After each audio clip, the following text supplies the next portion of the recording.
tomorrow morning we're going to do filming with Pyrite Daniel, and also Daniel is great on camera, so that'll be exciting to film that tomorrow morning.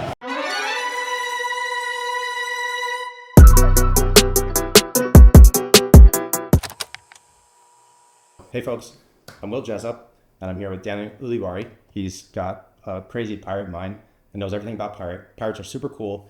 They're a great mineral that attract people because of the amazing faces and luster, and people just can't believe that this is natural.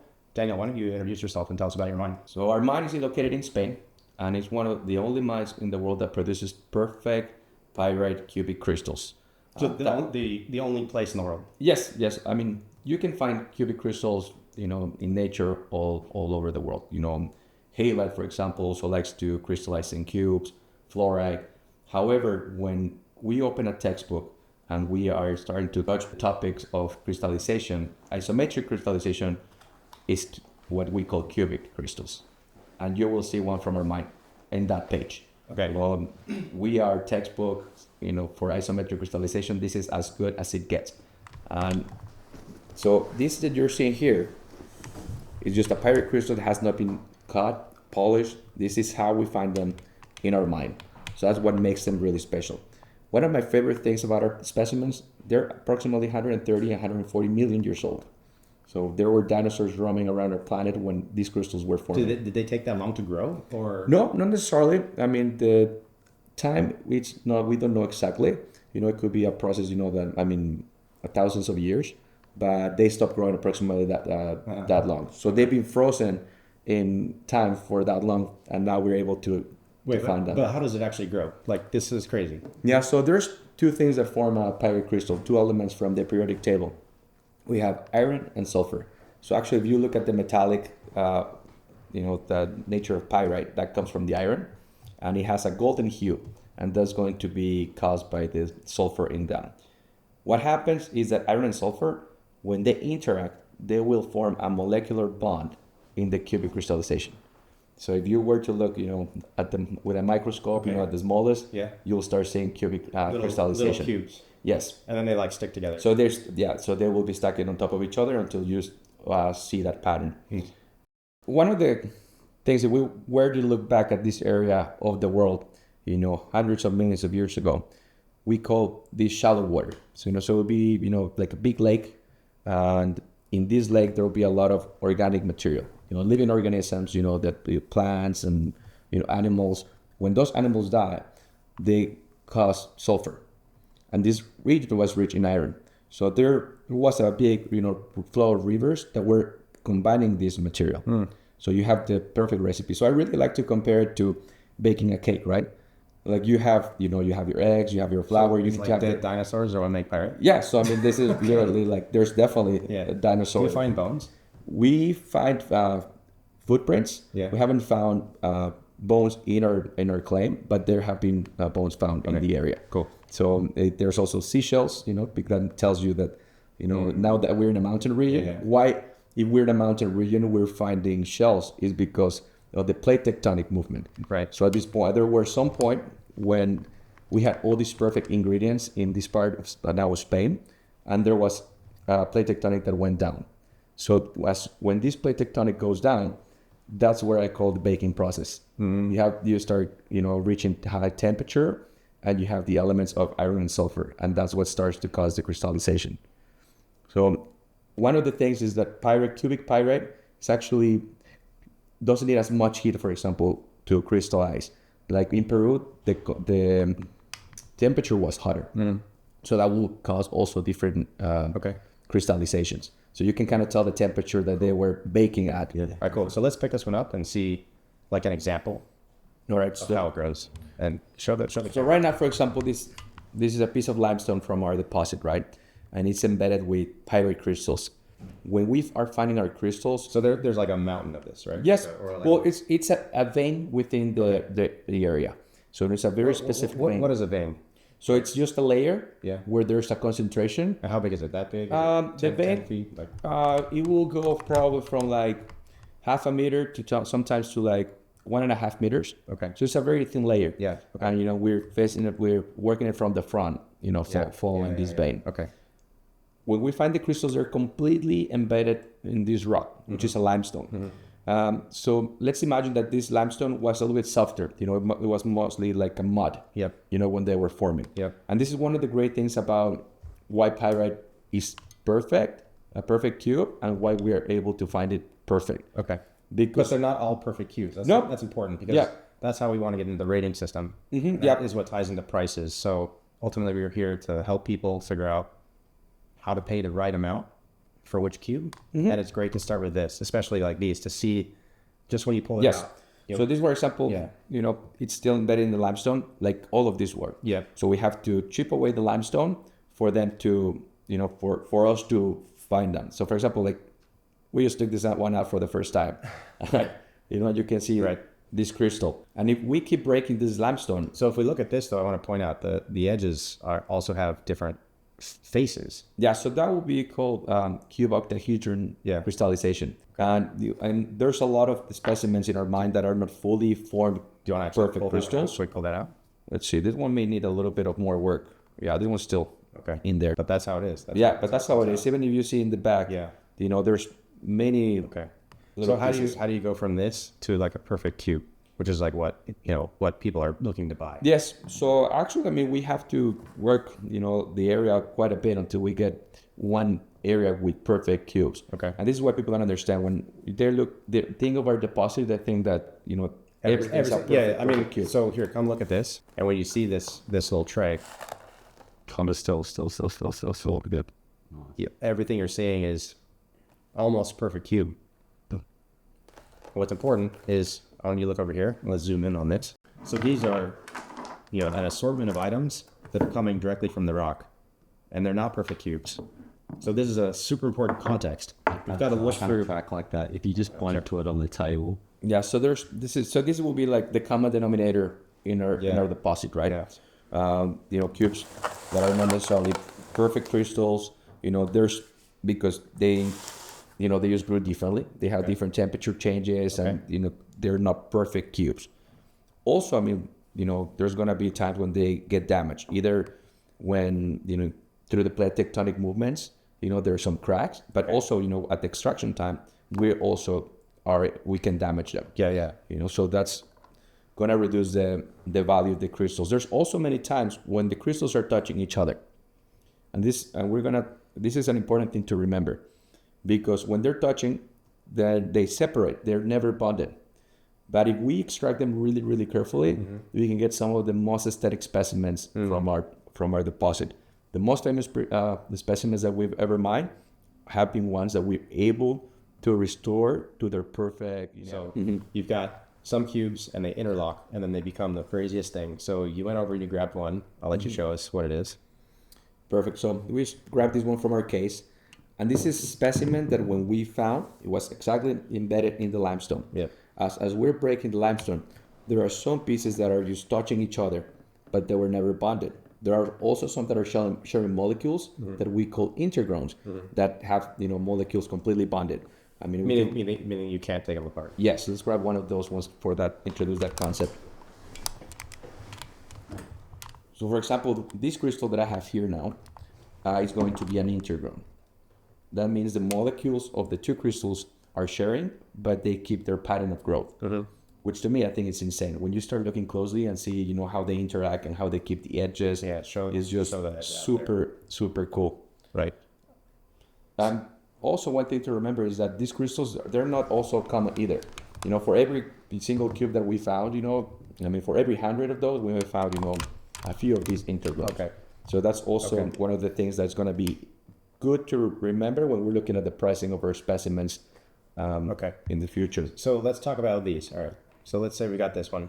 It comes out, and maybe give us a number. You got 100 of these for every one like this. Easily. So I mean, we are trying to target on purpose areas with the right crystals, but that means also there's a huge area of the mine that we neglect where the quality is lower. So I mean, you may say actually thousands, to find one of these. Wow. Okay. Yeah. So we find a lot of material that we don't actively mine, and we leave or we avoid to get to the zones with the perfect cubes. Then once we get in the areas with the perfect cubes, that's where we stop and take our time, because those have been the ones that have been considered the most valuable. Okay, cool. For us to keep our operation, and make business sense, we need to focus on quality. But it's really cool that you're touching the topic of qualities, because I think a lot of people buying on the internet have not seen the common denominator of the specimens. Totally. No, you only see great things and you don't have context. So let's actually talk prices for this. Starting at the sort of base level quality, what does an object, what do these sell for?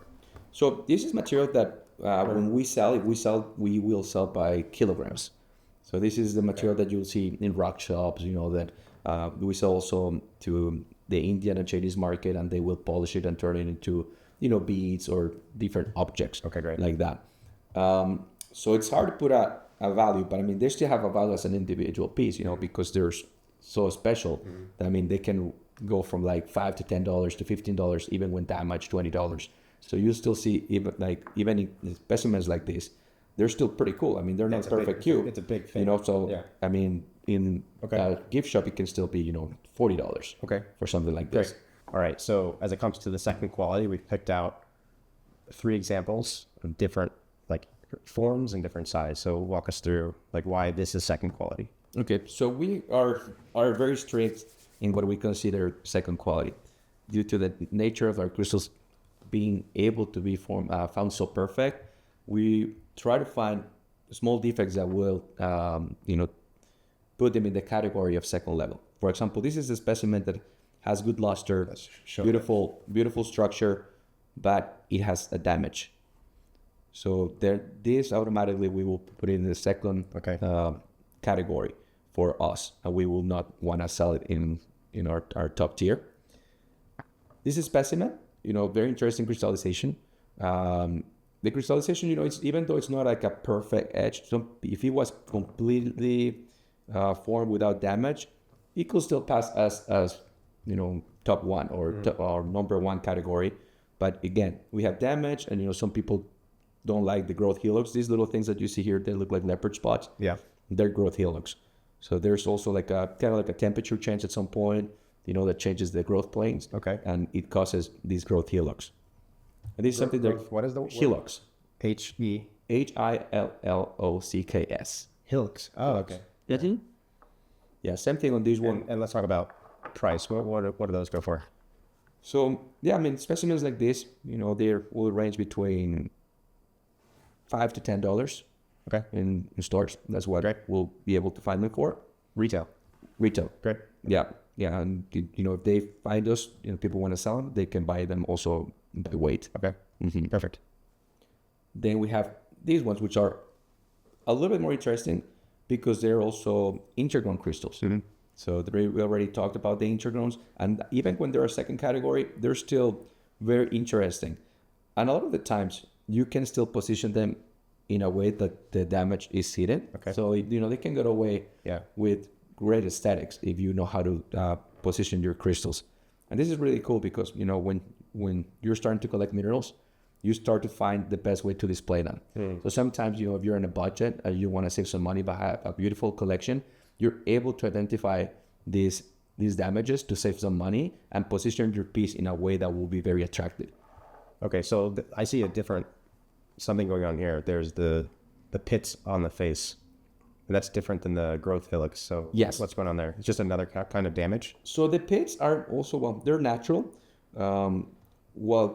What we've heard, we've had some geologists come to our deposit many times. There's a little bit of controversy, but what we believe is that at some point there's also some sort of humidity that's starting to cause some sort of sulfuric acid. I mean, you can create sulfuric acid from pyrite.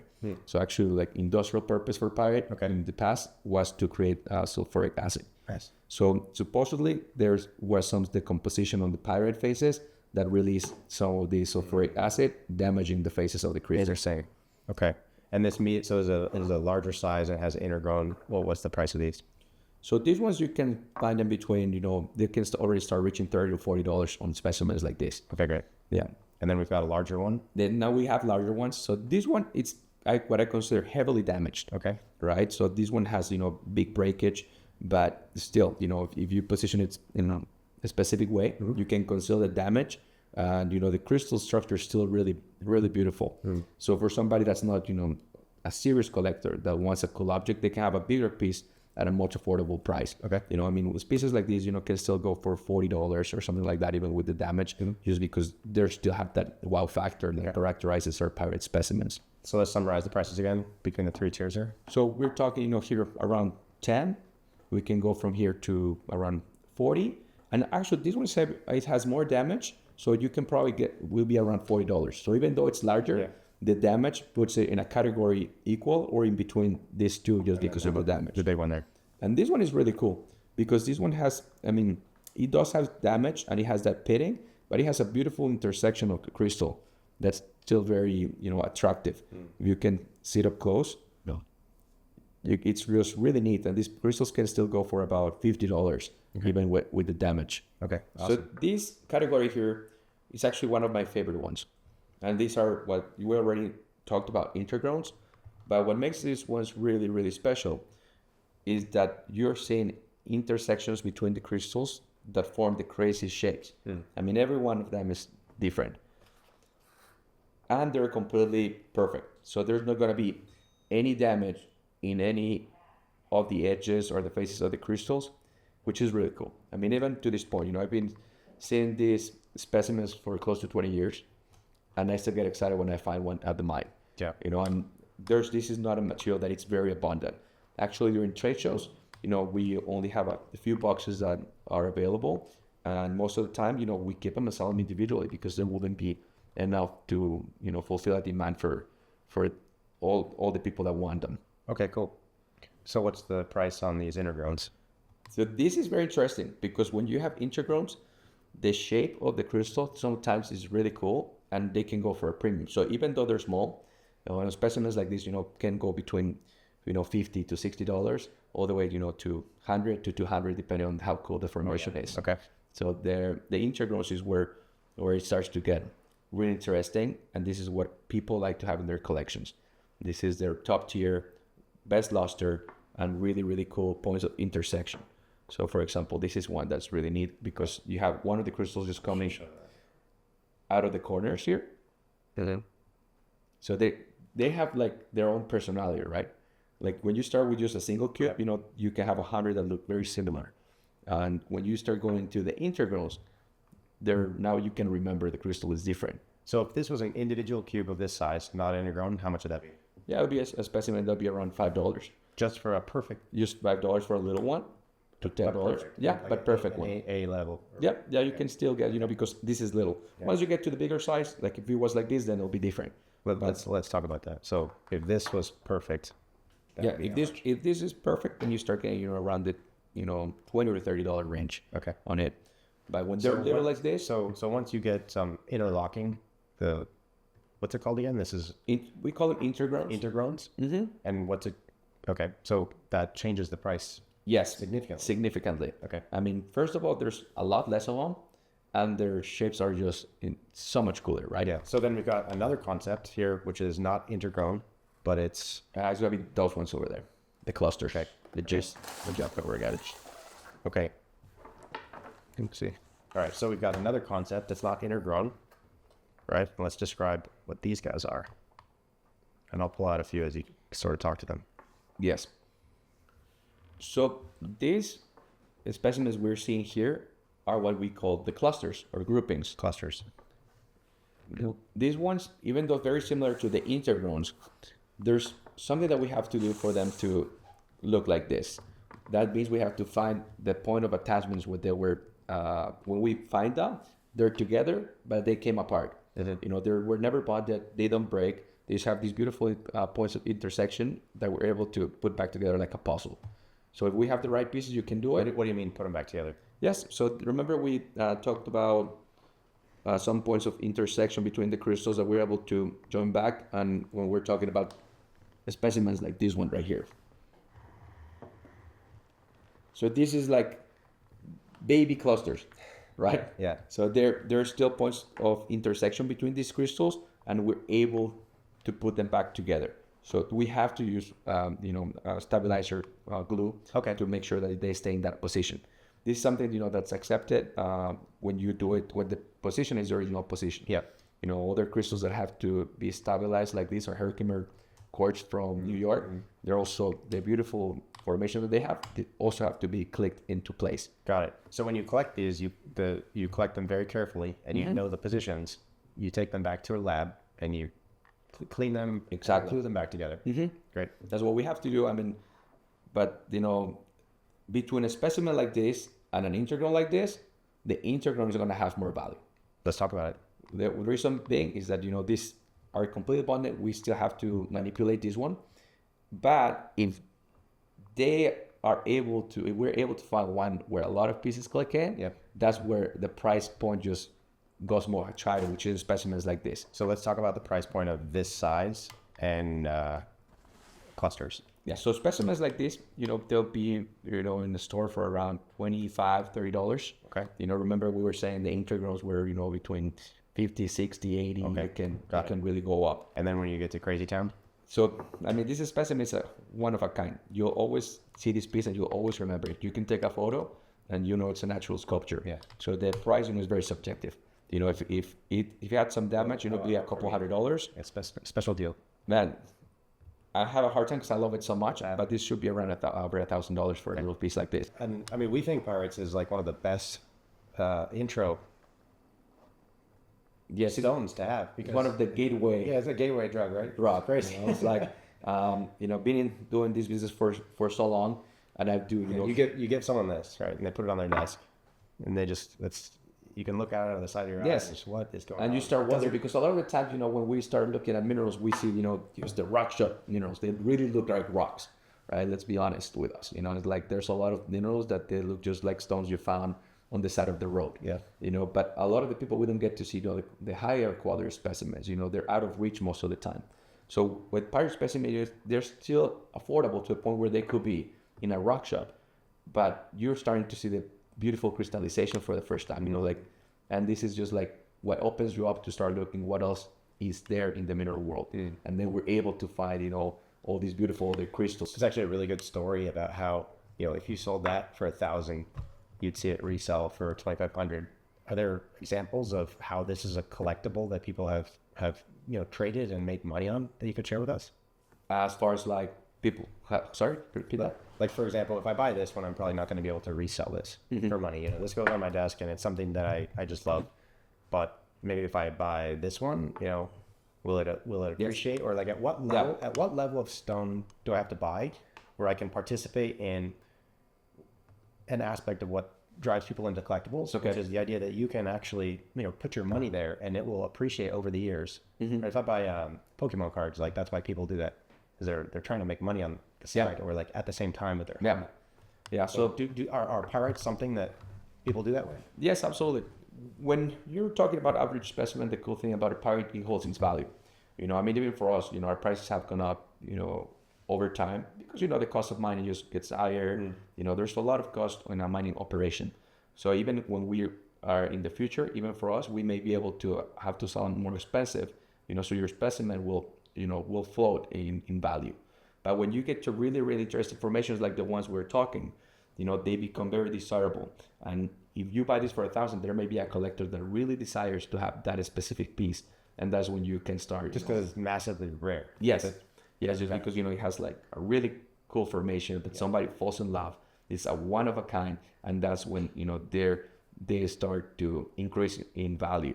For example, the little circle of pirate that we were discussing, which you share pictures of, we sold for an amount, and now the collector that has it has been offered 3-4 more times than he paid, and he won't sell it. 4 times as much. Yeah, and he won't sell it just because it became a famous piece. Yeah. But do I have to buy something that crazy to get that appreciation, or at what level can I start participating in that? When you start getting into the, flawless ones, there's always, a desire for other people to have it. So this is why we're here, to make you understand which ones are the ones that are really unique objects that will increase in value.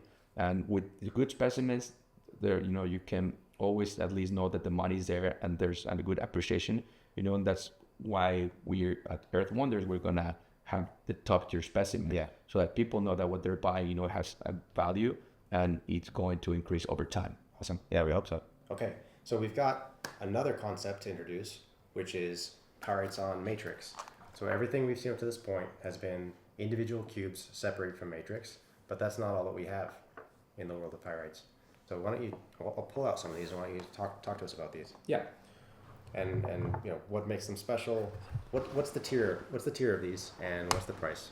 Yeah. So this is one of our top sellers specimens, our best seller selling specimens, and we keep the matrix on these crystals. Remember we were talking about how we find them in this rock? Well, in these ones we have to carve the rock to feed the crystal where it belongs. So you might identify this crystal, Mm-hmm. and then how do you carve it? You have a chisel. So we will chisel, and well, one of the interesting things. Remember how we pulled out this crystal from the matrix? Yeah. So these ones we will be able to pull them out. So we have to do a lot of prep work, and we have to stabilize them so that they stay in their place. Otherwise, they will just come off. So these ones actually will be more expensive. That we found, one of its similar size. Let's say we had the exact same cube without the matrix. Yeah. You're talking. It can be a specimen that's only $5. Okay. Once we introduce the matrix, once we sell it with the matrix, they can range between $20 to $30 on the matrix. So that's like 5 times as much. Yeah. So the reason being for that is that they are really cool to display on their host rock, right? Like they already for example, like this is specimen. So they have their natural base of display, which is the matrix that they were found. And a more cool angle. Yes. So you have a cooler angle. You have a little bit of. And it costs you more money to prepare it. Yes, You have to stabilize the rock. Do you actually take the crystal off and then clean it and redo Yes, it? we will have to, because otherwise the crystals. The crystals are so perfect that they will not hold to the rock ever. It doesn't matter what you will do. The crystal wants to come off because it's flawless. It's slide out of it. Right. So we have to do the prep work, and it takes a lot of time. For us to make a tray like this, it'll take 3 to 4 hours And we've got of work or more. entire tray of these. Actually, from finding them to prepping them, our average time it's about 8 hours just for 48. For a box. Yes. While if we're mining them, if we were to find 48 just cubes, it would be less than an hour. And then I've got a couple different sizes. Did you ever say that outlining then? Just like how long does it take per cube to prep? So for example, if we were to, that box has 48 specimens, it takes us about 8 hours from mining to final prep for one box. So 48 pieces in 8 hours versus 30 minutes of finding them at the mine for the little ones. Just put them in a box. So it's a lot more time. And so I'm going to put some different sizes up. And these are all the same sort of thing. They're individual crystals on a host matrix. And we have a couple tiers of size. Well, that's crazy cool. And as I put these up, maybe you can talk about the prices of each size. Yeah. And we're going to go up Very to close the to last these size. And these are Get me a little bit bigger one. This one's very close to the other one. That one is good. Should probably be a good time to have the caliper maybe.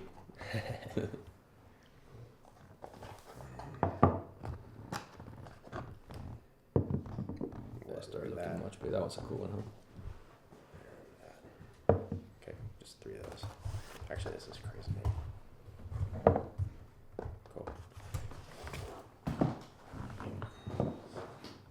Okay, cool. So, 3 different sizes, and they keep getting bigger. These are all the very simple cubes. So let's talk about the price of each, and then talk about if this was a cluster or twinned at each sort of price size. Okay, perfect. So this will be the smaller size that we keep in matrix. If we go smaller, it would not make any economic sense because they take a lot of work to do, right? So this is an expensive material for us to produce. Do you know offhand the sort of centimeters size of this? This is probably like a centimeter and a quarter, centimeter and a half. Yeah. Yes, and price point of these ones, rock shops, will be between $20 and $30 for this size. Okay. Then we move to the next size up, and once you put them next to each other, there's gonna be a significant difference. This is probably about half a centimeter. When you're talking about centimeters, it doesn't seem like much, but when you're seeing them next to each other, right? The volume, yes, Yeah. because we have a three-dimensional object. Yep. You know, so this is something that And the weight goes up. it changes dramatically. Yeah. And this is something really cool to be able to learn right now and discuss it, because it's, if you take a good photo of this, it may look very close to this. You know, when you're And selling that's exactly what online. happened, because we have things that are this big and they look just like that, And because they you have look no just like this. concept of size. There's no concept of size. Yeah. So, you know, somebody's like, why is this one so much more? Right. But because you're not seeing them next to each other. Right. That's something that happens quite a lot in the mineral world. And when people are buying online, often they don't understand that what they buy is most of the time smaller. And this is why it's so cool that you're doing the photos with the hands. Yep. So that people understand. Well, we find the smallest hand possible. Right? The hand is only this big. Yeah. So and then we have this size up. I mean, the price point on this ones we didn't discuss it. Yeah. But the price point on this specimens, you know, it goes between $40 to $60. And if it was intergrown, Then you can probably 3 to 4 times more. okay. Yeah. So the intergrown size, you're probably gonna go to $150 to $200 for a good intergrown piece. And that's 2 centimeters. Yeah. Also depends on the complexity of the intergrown crystal. Yeah. You know, there's times when there's an intergrown crystal, but there's a little cube. Yeah. You know, it still may have a premium, but it's not gonna be as much as if there's two very well balanced crystals that intersect with each other. You know that. Let's just talk about the maintenance real quick. So, what do I do to keep these clean? Right. So there's very simple things that we do. You know, this is a crystal. You know, everybody has crystal cleaner at home. So I actually use Windex with microfiber. Okay. But you have to be tricky because, you know, the limestone doesn't like humidity. You know, you don't want to get your matrix wet. But the pyrite, you know, you can just put the Windex directly into the microfiber and just clean it. You know, you'll get those fingerprints out and, you know, they'll be very shiny. Okay, perfect. Let's go to some, you know, there's the top tier, right? Our top tier, maybe call it A class or whatever it is. So we have the smaller twin ones. And how much were these again? You know, they can go around 50, 60. 50. Mm-hmm. And this one, the retail, I mean, I see a sticker on there. But these are, you know, what are these go for? Yeah, so these ones are really, really interesting because, you know, you already have a good size. You know, what our caliper, I mean, this is probably around over an inch. And they're not so easy to find, you know, with these beautiful, beautiful edges, perfect floaters. I mean, and this is where we're going to be very discerning between damaged and not damaged. Because remember, we had this exact specimen with a missing corner, I mean, the price will be... And we see a sign on there, $200. Yeah, this will be a quarter of the price, right? Okay. So we're talking, you can get a specimen that will be, you know, $50, $60 Let's just show the price. That's good. So, versus one that's completely flawless. and I think this one's like $300 probably. Yeah, so they're really, really neat. Just, you know, perfect points of intersection between them. Yep. I like this one a lot because, you know, it has even size in the crystals, you know, stacking on top of each other. You know, remember we discussed, like, if there was an intergrown with a tiny little cube barely coming out, it will not be $200. You know, it will be, you know, also, you know, a third of the value of, like, a very well balanced. So it's the degree of how undergrown it is. Yes, so the natural balance between specimens is something that we do naturally when we're looking at flowers and we're even buying fruits. When you're buying fruits, you will grab the bananas that have the most beautiful balance, and you know that they're not brown. You know, you get the most beautiful ones. Yeah. So automatically, our brain is wired to be drawn to the most beautiful things in nature. You know, so with the specimens, I like to compare to for example, grapes. If you have like a good, you know, grapevine, you know, it's even. You know, it's there's not missing grapes. There's no ugly ones. This is concept that you can actually apply to your mineral specimens, right? Awesome. So let's keep these here, just so they're in the same line, and then let's talk about these guys. So are these just bigger, or no? They're actually bigger, and then they've got the intergrowns. Yep. All right. So run us through this and run us through the press guide. Perfect. So then we move to my favorite, you know, specimens from our deposit.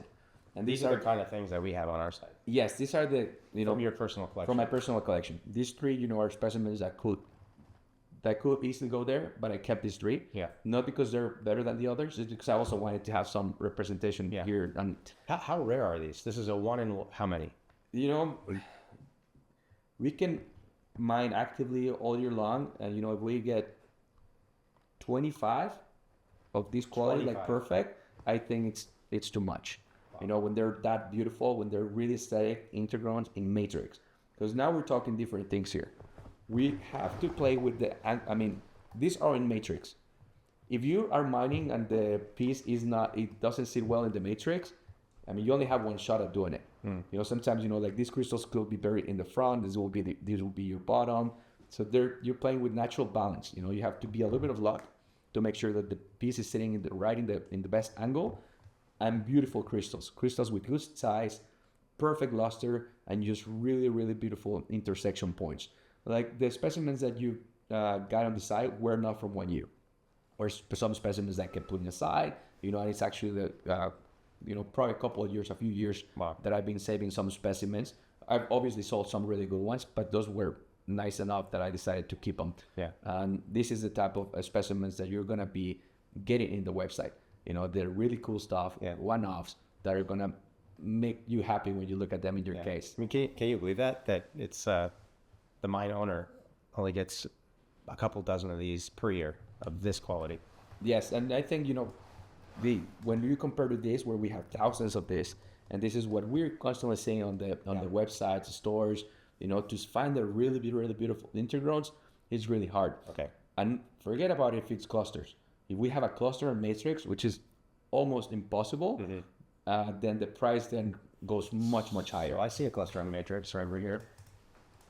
That was an average one. That was not really good one, but It's not really good. But we'll discuss it. it's nice to see. Okay, so we're talking about clusters on matrix. Yes. And this is a crazy thing. Yeah, tell us. Yeah, so what I really love about this specimen, it's a beautiful cluster with matrix, so it makes a wonderful sculpture. Unfortunately, this one, you know, it's not the top tier quality, but the shape is amazing.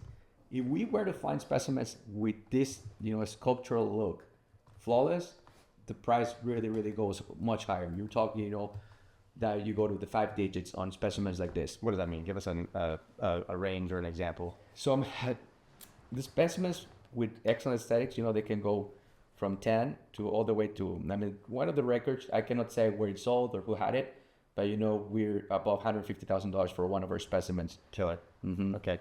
Yeah, which for a pirate specimen, it's a good value. Yeah, and, you know, the coolest thing about our specimens is that a lot of these specimens that go to the best collections, people can put them next to specimens that are worth, you know, hundreds of thousands of dollars, millions, but they still get compliments, you know, on their pirate from Navajún, Spain.